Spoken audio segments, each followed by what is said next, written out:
ઈદના તહેવારને ધ્યાનમાં રાખીને સંગઠનો દ્વારા સ્થાનિક પ્રશાસનને ખાસ તકેદારી રાખવા ચેતવણી આપવામાં આવી છે।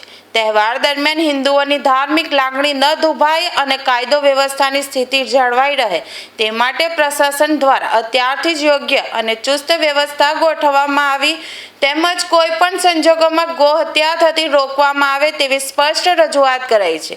સુરત શહેરમાં પણ આ મુદ્દે ભારે ગરમાવો જોવા મળ્યો હતો।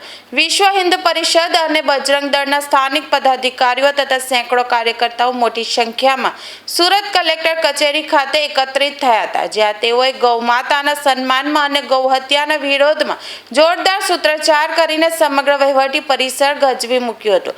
આવેદનપત્રમાં દેશભરમાં ગૌહત્યા સદંતર અને કાયમી ધોરણે બંધ કરવાની તેમજ વર્તમાન ગૌહત્યા વિરોધી કાનૂનનો પ્રશાસન દ્વારા અત્યંત કડકાઈથી અને કડક રીતે અમલ કરવાની જોરદાર અપીલ કરવામાં આવી છે। સાથોસાથ ભારતમાંથી વિદેશોમાં નિકાસ થતા ગૌમાંસ પર પણ કેન્દ્ર સરકાર દ્વારા તાત્કાલિક અસરથી સંપૂર્ણ પ્રતિબંધ લાદવામાં આવે તેવી માંગ પણ વિશેષ ભાર મૂકવામાં આવ્યો છે।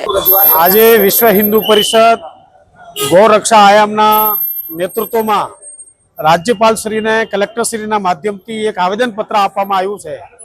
જે આવેદનપત્રમાં અમારી માંગ છે કે ગૌ માતાને રાષ્ટ્રીય માતા, રાષ્ટ્રીય ધરોહર ઘોષિત કરવામાં આવે।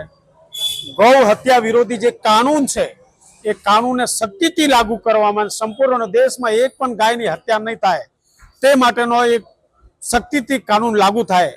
ત્રીજી માંગણી એ છે કે સંપૂર્ણ દેશમાંથી જે ગૌમાંસ નિર્યાત કરવામાં આવશે એને 100% પ્રતિબંધિત કરવામાં આવે ને કત્લખાના છે એમને ગૌ અભયારણ્યમાં પરિવર્તિત કરવામાં આવે। જે બકરી ઈદ આવી રહી છે એમાં એક પણ ગાયની કત્લ નહીં થાય તે માટે આજે સંપૂર્ણ ગુજરાતમાં કલેક્ટરશ્રીના માધ્યમથી રાજ્યપાલશ્રીને આવેદનપત્ર આપીને વિશ્વ હિન્દુ પરિષદ આ પ્રકારની માંગ કરી છે।